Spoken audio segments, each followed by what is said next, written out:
Mr. Rahul Gandhi, President of the Indian National Congress, ladies and gentlemen. Welcome to the International Institute for Strategic Studies, popularly known as the IISS in London. My name is Rahul Roy Chaudhary. I'm the Senior Fellow for South Asia at the Institute. The IISS is the leading think tank for 60 years on geopolitical risk, global security, defense analysis, and conflict. We are international, not only in name, but in the nature of our work. Our governing body and senior and directing staff, our offices based in Washington, D.C., Singapore, and Bahrain, and our membership spread throughout the world. Our research is fact-based, our analysis incisive and policy-orientated, our publications definitive, and our influence through a unique ability to convene high-profile ministerial and other low-profile meetings is global.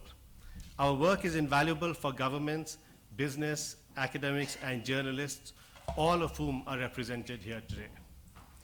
We have a strong and active research and conference-based engagement with India and its government. 10 years ago, we organized our first Indian ministerial-led conference in New Delhi on India as a rising great power, challenges and opportunities.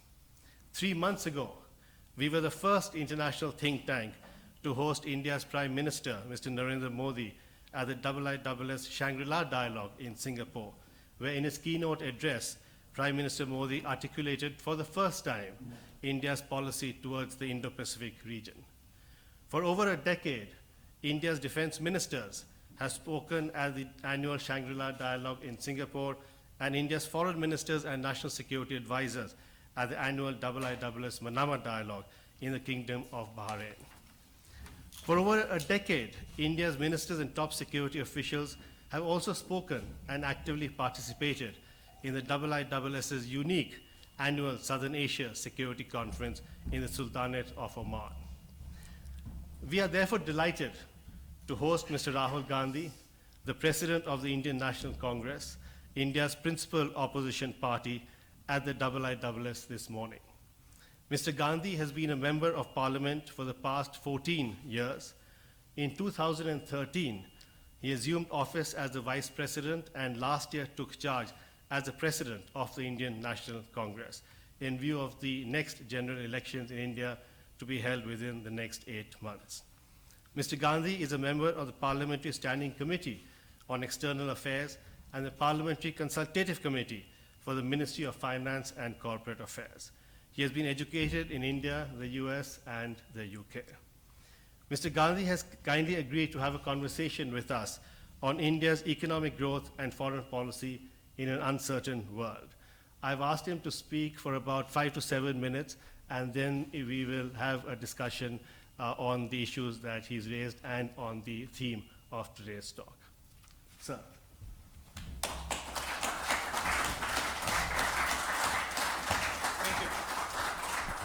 Thank you, Mr.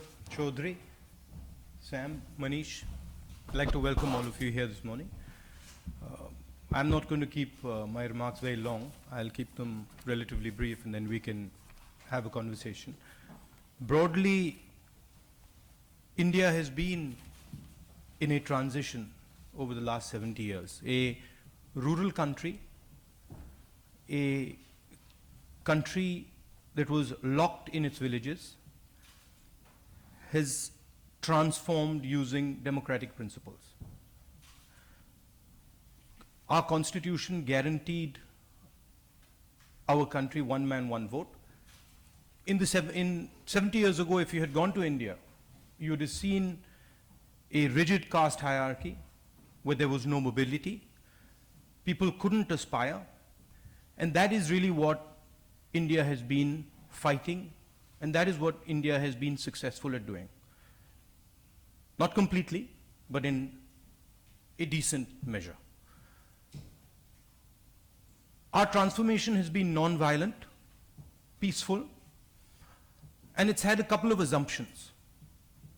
One assumption was that the benefits of this transformation will go to all Indians, all communities. Nobody would be left out. Another basic principle was that this transformation is traumatic, it's difficult, and it's more or less difficult for different people, different communities, different groups, farmers, others who are weaker. So pretty much all governments till 2014 believed in supporting people who were struggling slightly more in this transformation. And there are examples, there is recent examples of farm loan waivers, the guaranteed work program, the right to food program, the right to information. These are all structures designed to help people and ease people through the pain of this transformation. The final thing is that there is a similar transformation taking place in China. The idea is the same, the methodology, the way of doing it, the cultural ethos is different. Our transformation is decentralized. Anybody can do what they want. Anybody can travel where they want. It's organic. It's chaotic. The Chinese transformation, which is basically doing the same thing, is centralized, organized by the Communist Party, People Liberation Army, and there has been more violence in the early periods of the Chinese transformation. I think going forward, India has to have a relationship with the West. India has to have a relationship with the United States. It has a strategic relationship with the United States, but it also has to have a view and a relationship with China. We are going into a world which is changing. China is rising. There are consequences to the entire world of that rise, and I think India can play a balancing role. India has some of the design elements, some of the ideas that can bring people together and build a bridge that makes the world a safer place. Thank you.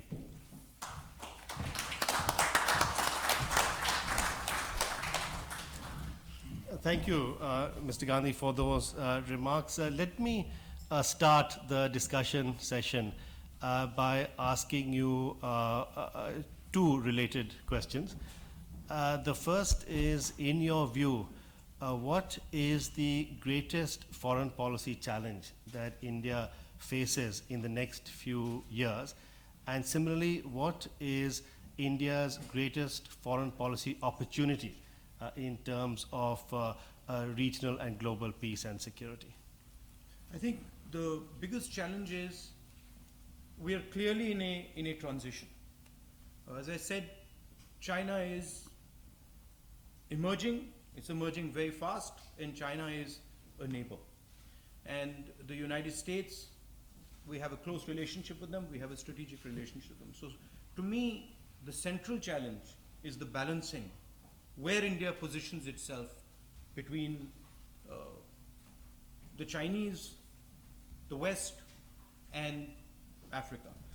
The opportunity is there is an Indian way of doing things, which is completely different than the American way, the Chinese way, and we have our own ideas which are old, which have been tested, ideas like nonviolence, ideas like compassion, ideas like listening, ideas like viewing the situation from the perspective of the other.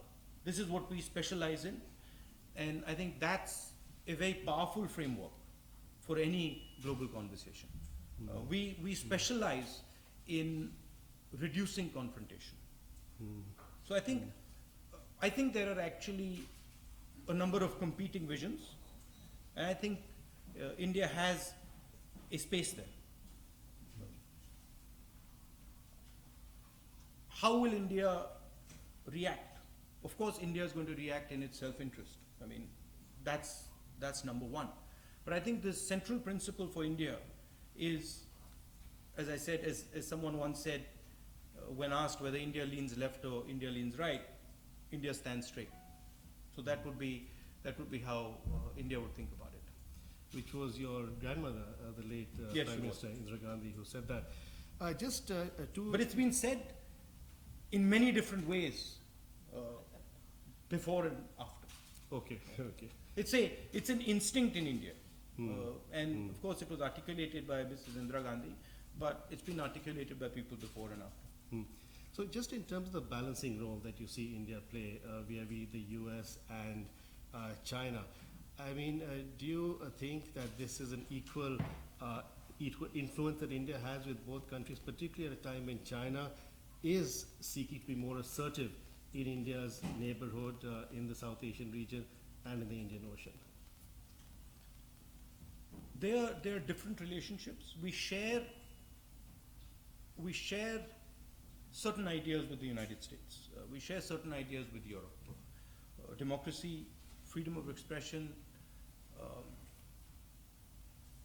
the sort of more open conversations that we are used to and we like. So there is a bond that we have with Europe and the United States, and that's, I think, a very strong bond and has been developing over time.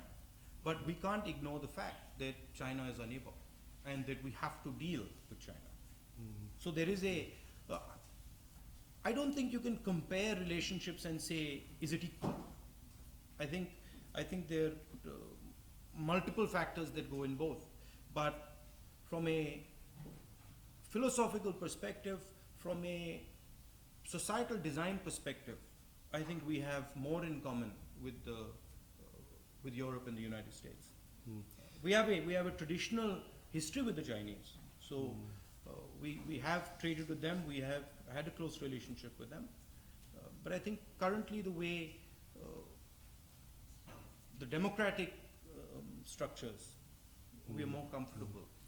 So how do you see Europe? You mentioned Europe a few times, and you know, I think you've said elsewhere that you see India and Europe working together as a balancing mechanism between the US and China. But how do you see the role of Europe, and particularly the relationship with the UK post-Brexit and after India's next general elections? And you're in the UK, in the heart of... I think I was in Cambridge, and before Cambridge I was in the United States, and I was walking down the streets of Cambridge, and I felt as if I was in India. So I think out of all the European countries, and frankly also the United States, because of our history, the English have a deeper understanding of India, and the cultures are closely interlinked. So I think that's a very important factor. Of course, there are trade structures and stuff, but I think at a deeper level, English people understand India. They understand it at a government level, and they understand it at the individual level. So I think that's a powerful thing to build on. There's a lot of work that we can do in education. I think there are certain hiccups there, but I think that can be developed. There's a lot of room. And health policy, you're speaking... I mean, I've got more questions, frankly, on Brexit than answers. Well, in fact, you're in a good opportunity. I mean, I'm not the guy to ask that question. Well, it's a good opportunity to ask some of the participants who've been... I'll be blunt, I was in a taxi some months back in London, and I asked the taxi driver, what would you think about Brexit? And he said, I want to leave Europe.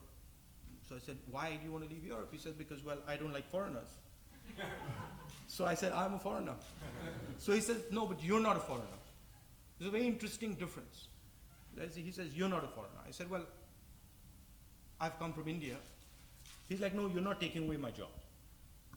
So his definition of foreigner was something different than what I imagined a foreigner to be. His definition of foreigner was not somebody who had come from India and was paying for his taxi. He considered me English, actually. His definition of foreigner was somebody who would threaten his livelihood. And I think that's a very interesting contradiction.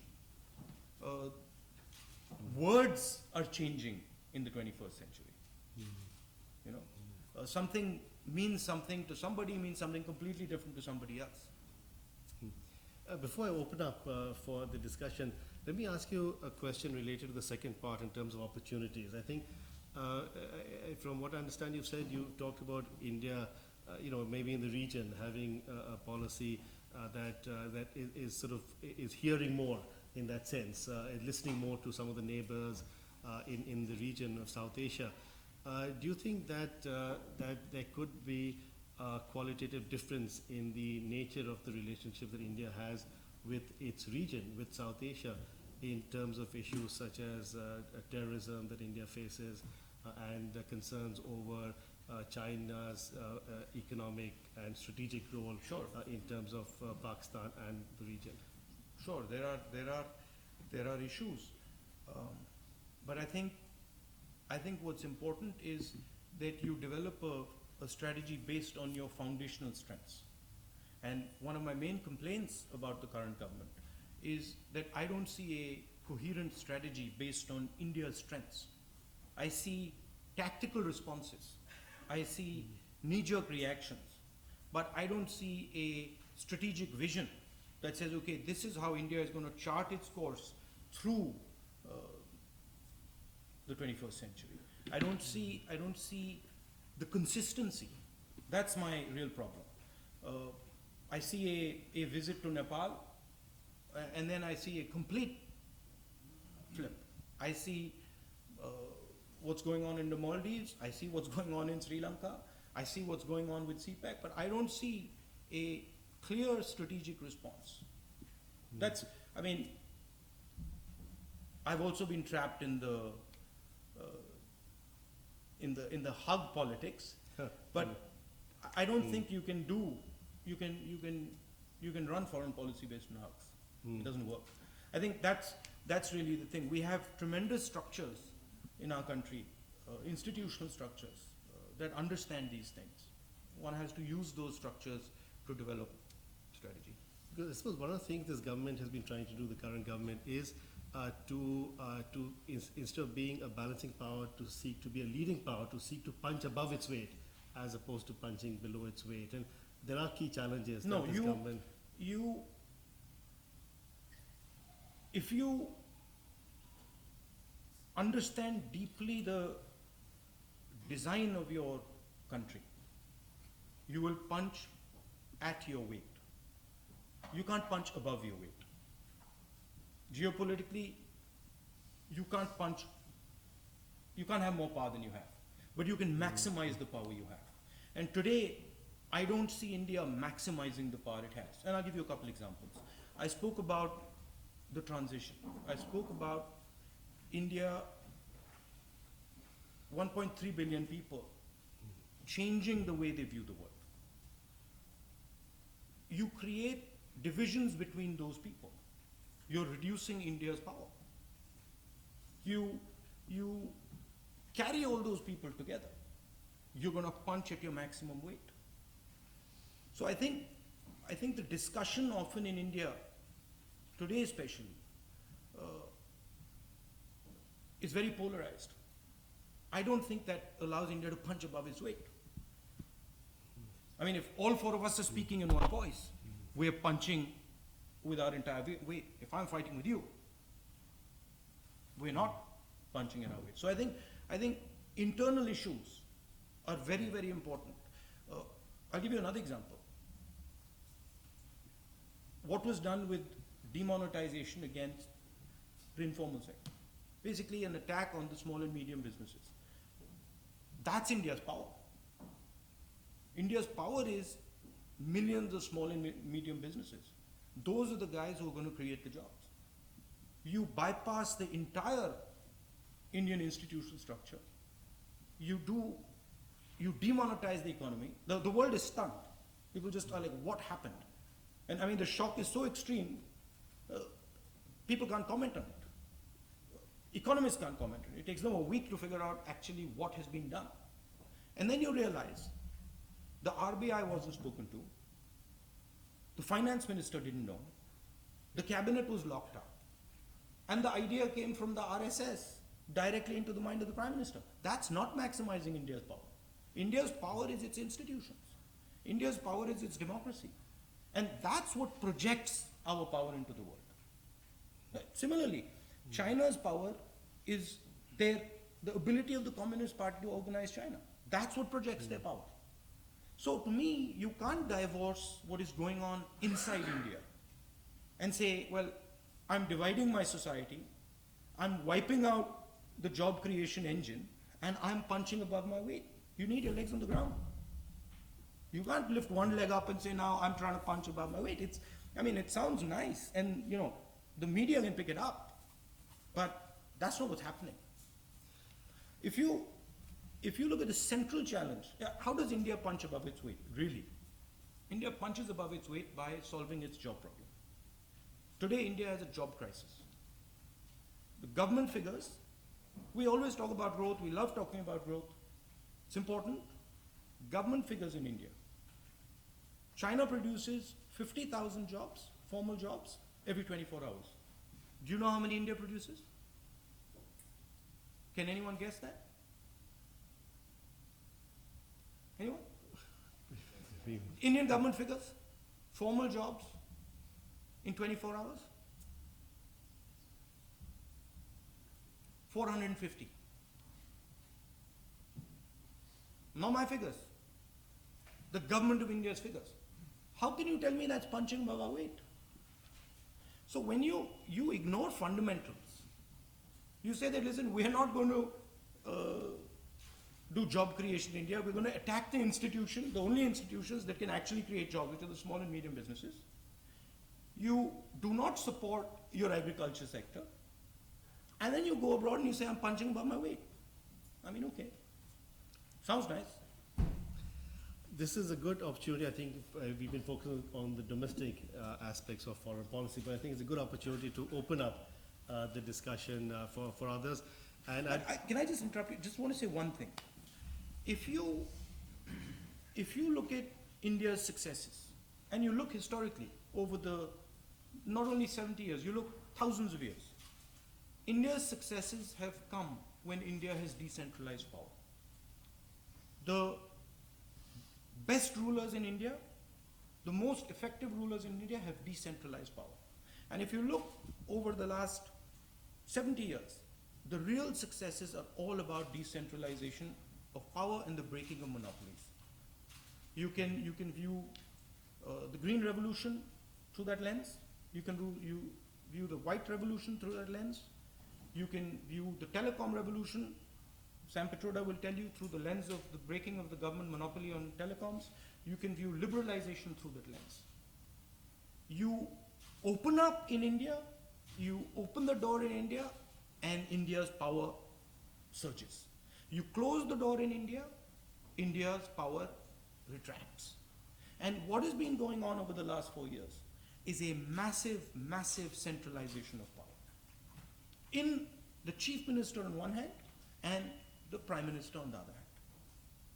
So the reason we got attacked the way we did in 2014 was because we were attacking some of these monopolies, and those monopolies hit us back. With that, I'll end there. thank you. Let's open up the discussion. I'd be grateful if you could identify yourself and also be as crisp and brief as Mr. Rahul Gandhi. Yes, David. The mic will come to you. David Loyne from King's College. Thank you very much for agreeing to this meeting. You talk about the need for a coherent strategic response. Could you talk more specifically about regional relations, Pakistan, Afghanistan? Is the Modi government making enough of the potential with the Imran Khan election in Pakistan to resolve issues there? How do you improve relations in Afghanistan without upsetting Pakistan? What would a coherent strategic response in a Congress government look like in regional terms? The question of Pakistan is, who do you talk to in Pakistan? Pakistan, from our perspective, is a number of institutions. So the difficulty from an Indian perspective is, which institution do you talk to? Some of those institutions are hostile to India. Some of those institutions are attacking India. So we're not going to talk to them. But the real question is, you sign something with the Prime Minister of England, United Kingdom. When you sign that paper, what you're saying is all the institutions that make up the United Kingdom accept the Prime Minister's supremacy. That's not the case in Pakistan. So it's very difficult for us to work with that type of a situation. We also are faced with the fact that they promote terrorism in our country. And we have to fight that, and we will fight that. So you keep a conversation going. You wait till the time that Pakistan is able to resolve some of these issues. You wait till the time that Pakistan is able to have a coherent structure you can talk to. But it's very difficult to sign something if you don't know what's going to happen the next day. It is a huge commitment, a commitment of political will. And if you sign something and the next day, like happened, for example, with Mr. Vajpayee, that is a classic example. Mr. Vajpayee went with good intentions, and then he found that the institutional cohesiveness wasn't there, and suddenly he was saying something to the Prime Minister, and something else was being done by the army. So that's the real problem. Of course, Pakistan spends a lot of time trying to make Afghanistan unstable. That's another problem. But I don't think you can pull a solution out before the solution is ready. And I don't think that solution is ready.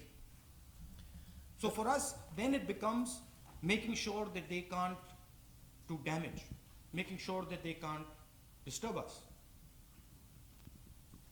Let's have two questions, one after another. Walter Ladwig and Shashank Joshi. Shruti Kapila, Oh, sorry, University. Walter's there, sorry. But again, And on the Modi government, I would say that even with Pakistan, they lack a coherent strategy. It's episodic. The Prime Minister flies there for a wedding. There is no deeply thought out strategy, and there can be one. Yes, Walter, sorry. Thank you. Walter Ladwig from King's College. So for going on a decade now, observers have been pointing out that the Indian Ministry of External Affairs has roughly the same number of diplomats as small countries like New Zealand or Singapore, and certainly lags behind China, US, UK in terms of the number of foreign ministry people they send out to the world. So I was wondering, in the theme of institutions and transformation, how can India build a modern MEA that matches the role you've laid out for the country's foreign policy in the future? By breaking the monopoly that is the MEA. Straightforward. I mean, by making the MEA more accessible to other elements of society. By opening up the MEA so that other voices can come in. The reason the MEA is small is not because India doesn't have the resources to make it big. The reason it's small is because it's a monopoly captured by certain groups of people. That's exactly what I'm talking about.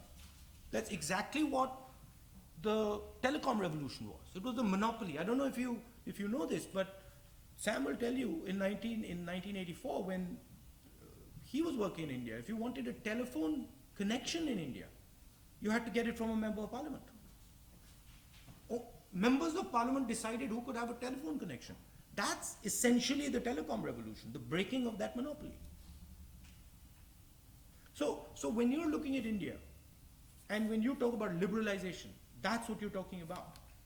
When you're talking about transforming agriculture, that's what you're talking about. There is a monopoly there that is actually constraining growth. If you bring in new voices, if you bring in business, if you bring in other think tanks, etc., and give them actual power in the foreign ministry, it'll scale immediately. I mean, you notice one thing. Everybody says that it's a great thing that India's foreign minister spends a lot of her time working on visas. Do you realize what that statement means? I mean, in the Indian press, they praise it and they love it. But what's actually happening is that the foreign minister of India has nothing better to do than get people visas. So what has happened is not only is there a monopoly on the foreign ministry, now there's a monopoly of the PMO on the foreign ministry. So Sushma Swaraj really has nothing to do. And she's actually quite a capable lady. So if you actually gave her the power to do something, she could probably break that monopoly. But a very important way to look at India, historically and today, if you're seeing something not scaling in India, just look at the monopoly that's not allowing it to happen and break it. Shashank. Shashank Joshi, Royal United Services Institute. Thanks for your remarks. Can I just ask you how you would have handled the Doklam crisis last summer differently to the present government? You've been very critical of the government, but could you be as specific as possible and tell us what your response have looked like? I don't have the details of Doklam, so I cannot answer how I would have handled it differently. What I can say to you is that Doklam is not an unrelated episode. It's not a one-off. It is not a border issue. It is a strategic issue. It is part of a sequence of events. And Doklam was a crisis that happened because the government is episodic. Because the government and the Prime Minister views things very much from an event perspective. I view Doklam as a process, at a point in a process. The Prime Minister views Doklam as an event. So I would look at the process and I would tackle the process. And I'm pretty confident that Doklam wouldn't have happened. Because you could have stopped Doklam if you were carefully watching the process. And when, yeah. Mark Champion was again. Sorry, let's go to the, sorry, yes. I mean, the other thing is that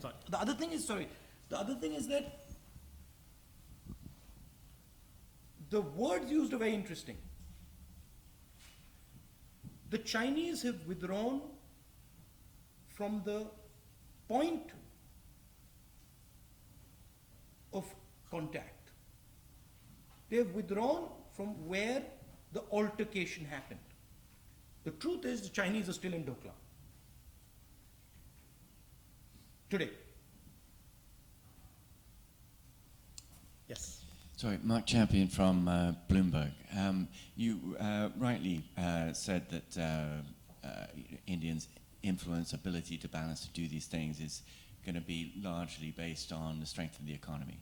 And you talked a little bit about agriculture. Could you say a bit more about how a Congress Party economic policy would differ, and just in more specifics? And also whether you think there is anything now for India to learn from China about development policy, or whether there isn't because of the structures you talked about. I think if you look at 2004 to 2014 and you use the framework not of events but of processes, the economic policy of the Congress Party would be similar in trajectory to Mr. Manmohan Singh's. There would be certain emphasis that would be different. I think we would focus on small and medium businesses. Today India has 12.5 lakh crores of NPAs. How much is 12.5 lakh crores in pounds? Can we get that? It's a humongous figure. Can someone? 100 billion. Huh? It's about So 200 India billion. has, the Indian banking system is basically jammed shut. And it's jammed shut because 12 lakh crores of NPAs are non-performing assets basically belonging to 15, 20 industrialists. So the focus of the banking system, the focus of who the government supports, of course we have to support the large industrialists, but the focus has to shift to developing small and medium businesses. Prime Minister speaks about Make in India. The idea is good, Make in India. But Prime Minister's Make in India is find the 15 top businesses in India and help them. You're not going to get the jobs from them. You're going to get jobs from small and medium businesses. You're going to get jobs from transformation of agriculture. You're going to get jobs from construction.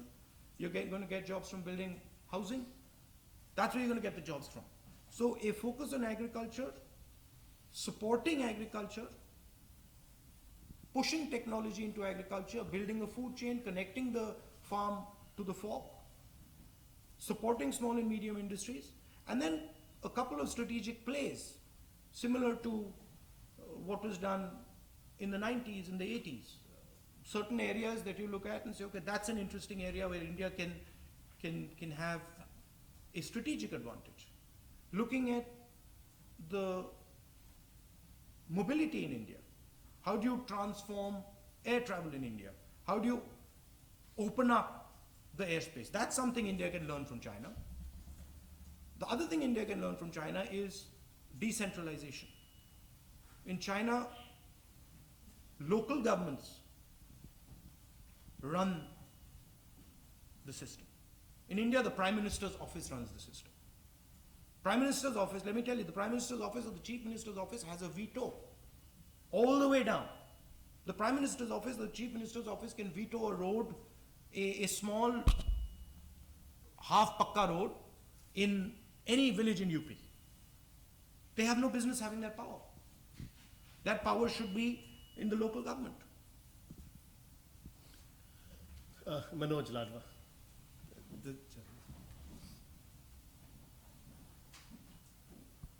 Hi, Manoj Ladwa. I publish India Global Business Magazine. I wanted to come back to the region and two very simple questions. You've engaged on the issue of the surgical strikes that the Indian Army said that they conducted recently. And there's been some debate about that. So I'd like you to perhaps clarify your position on whether or not you believe that the Indian Army did conduct those surgical strikes. And secondly, most recently, you've engaged the Indian government on the issue of illegal migrants in Assam, and whether or not you believe that those illegal immigrants should be returned. The surgical strikes were carried out by the army, and we support the surgical strikes 100%. On the NRC, we started it. It was our idea, but there are serious issues with the implementation. There are large numbers of people who are Indians from all communities who are in that list. But you agree with the principle that legal We are the guys who put the NRC in place, so we would have to agree with it, and we do. Ashruti. Just wanted to, one of the things about the shift in the foreign policy that we've seen in the last 4 years is India's closeness to Israel. And I was wondering how you then respond to, as it were, I wouldn't say breaking down of relations, but certainly cooling of relations between India and Russia on the one side and other older friends like Iran. So what about the mid-tier power relations that have undergone through a significant change in the last 4 years, thanks to India's massive, as it were, warmth towards Israel, and what you as the opposition and given the legacy of the Nehru era and Palestine and all of that? I think we have a relationship with Israel, and I think the Congress party helped develop that relationship. I don't see a contradiction between having a relationship with the Russians and with Israel. I think India has a relationship, has traditional relationships, and those are important to us. And it has developed some new ones, and those are important to us. India is not an either or place. Our philosophical design is we can talk to everybody, and I think that's what we should do. We don't see the world in black and white. We don't say, oh, this is the black and this is white. We only talk to white or we only talk to black. We see the world as a complex place We see the world as a place where we might have to talk to you about something today and to you about something tomorrow. We might have to deal with you about something today. We are flexible in our approach. I don't see a contradiction. Zachary, yes. Zach Harkenrider from the U.S. Embassy. If Congress is going to compete with the BJP in 2019, it strikes me that one factor will be the gap in campaign financing. And how will your party address that gap given some of the ideological proclivities of Indian business? Well, you'd be surprised. Good question. But you'll be surprised at the mood of the business community in India. It'll shock you. The business community expected a tremendous amount from Mr. Modi. And pretty much all of them are coming to us and telling us that he failed. And a lot of them are telling us that they're going to support us. They're also saying that they're terrified to say it publicly. And for God's sake, don't tell anybody. So there is a immense amount of pressure from the CBI, from the ED, from other institutions on these businesses. But these businesses understand the value of an open system. They understand the value of conversation. They understand the value of harmony, and they're feeling the pain that is being caused. The election, if you look at the media has already said, like they did in 2004, that India is shining and the BJP is going to come to power. Look at the math. And the math's pretty simple. If there is an alliance in UP and Bihar, the BJP cannot win the election. It's straightforward. There's 80 seats in UP. An alliance in Uttar Pradesh between the BSP, the Congress and the SP will mean the BJP cannot win 5 seats. We got 60% of the vote. Similar in Bihar. That's 40 seats. That's 120 seats gone. So, often the conversation doesn't go into the details. And the reason is that the BJP has tremendous power and ability to hurt these businesses and hurt people. You're not hearing the real voice of India right now. You're not hearing the voice of the small businesses. You're not hearing the voice of the farmers. You're going to hear it in 2019, I guarantee you. We have time just for last 3 questions. People already on my list. Richard, yes. Thank you. Richie Crosby from the Foreign Office. I was wondering if you could say a little bit more about the relationship with Russia. India has a special and privileged strategic relationship with Russia at a time when we're increasingly concerned about some of Russia's behaviours and its role in the world today. How would you see India's relationship developing, and what should it be under a Congress government? I think the frame is India acts in its self-interest. And India's self-interest is dynamic. So, some of those choices are dynamic choices. However, we have had a traditional relationship with the Russians. We've had a close relationship with them, and we value that relationship. Annette, Annette, yes, there. Just there. In fact, not there. Annette Pranzio from the Royal Commonwealth Society. The Commonwealth Network is a network of 53 countries that form an integral part of the rules-based international order. But to date, India has not really been perceived as being an active member of that network. And given it represents half the population of the Commonwealth, do you think that ought to change?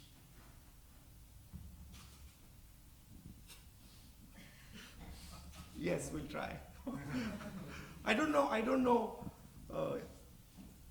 Those are traditional ties, and I think they're important.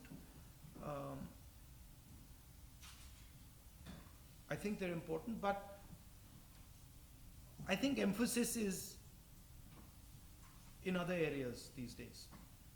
I mean, that the mind space that the Commonwealth occupied, and I'm being blunt, the mind space that the Commonwealth occupied in India it doesn't occupy today.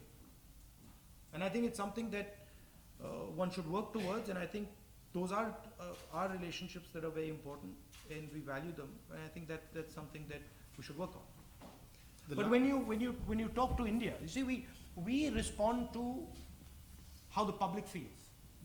And when you talk to the public in India, the public in India is United States, Europe, China, Africa. They see it in that frame. They don't see it in the frame of the Commonwealth.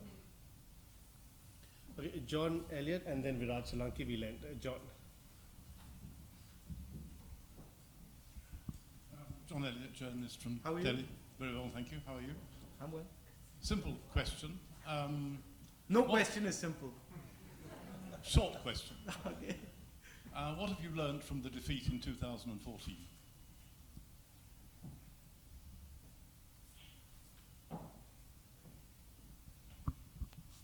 That you have to listen. That leadership is about listening, and that leadership is about listening. Leadership is about empathy to the person who's speaking, regardless of whether you agree with them or not. That's at a personal level.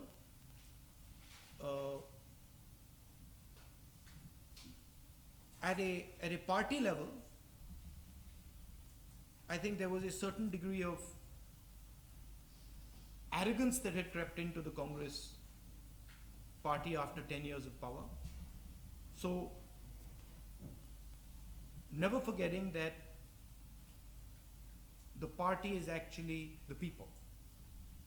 And that's a lesson for everybody in the Congress party.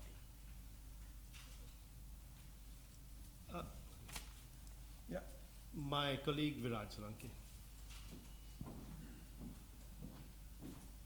I think the last thing, there is a design issue as well, which is that we are fighting an organization called the RSS that is trying to change the nature of India. See, there is no other organization in India that wants to capture India's institutions. When the Congress party comes to power, or the Samajwadi comes to power, or the BSP comes to power, or the DMK comes to power, they don't try to attack and capture India's institutions. What we're dealing with is a completely new idea. It's an old idea being reborn. And it's similar to the idea that exists in the Arab world with the Muslim Brotherhood. And I would compare it. And the idea is that one ideology should run through every single institution. One idea should crush all other ideas. And so you see the response of 4 Supreme Court judges who come out and say we're not being allowed to do our work. You see Mr. Raghuram Rajan and the shock of demonetization. You can see India's institutions being torn down one by one. And the realization that we are fighting now something that is trying to destroy the modern idea of India. And that requires a response that is more inclusive. That the response has to include everybody who values what India has achieved. Everybody who values the institutions of our country. And so a more open Congress that is more open to conversations, that is more open to embracing other parties and trying to build a bridge between them. One doesn't hear what is actually happening in India, and it's important that you know. When you said something like, you know, India punches above its weight, to be blunt,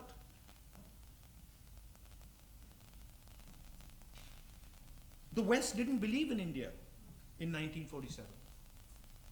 The West, and all the writings that I read, said that India cannot succeed as a democracy. And India proved the West wrong. India said, no, we can actually succeed as a democracy and we will do it our way. And we did it.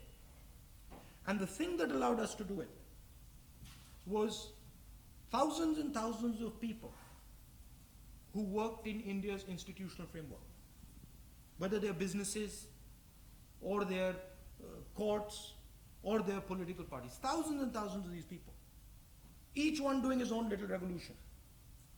And that is what is under attack. What is under attack is the idea that there can be millions of different voices in our country. And that's what we're defending. And realize that a lot of the benefit that the West can get out of India, a lot of the success that we can work on together is dependent on those institutions. When you look at demonetization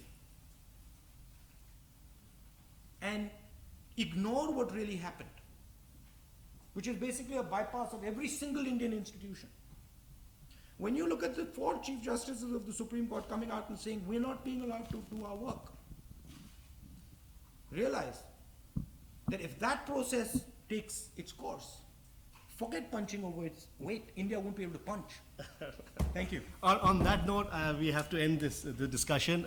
But what I'd like to do is really thank two... Raj had a question. I think we got a time issue, right? You've got a time issue. I'd like to really thank 2 people on the podium for helping organize this event. Manish Tiwari, a former union minister, who is a distinguished member of the IISS, and as a minister came and spoke at our conference in Oman, and Mr. Sam Pitroda, the president of the Indian Overseas Congress in the US. Most importantly, I'd like to thank Mr. Rahul Gandhi for giving us very precise and incisive perspectives on both the economic and the domestic aspects of India's foreign policy, and whether it punches above or below its weight. But I think it's very important for us to hear these views from a leader like Mr. Rahul Gandhi, and I'd like you all If India was punching above its weight, Dhoklam wouldn't happen. I'd like to join me in thanking Mr. Gandhi.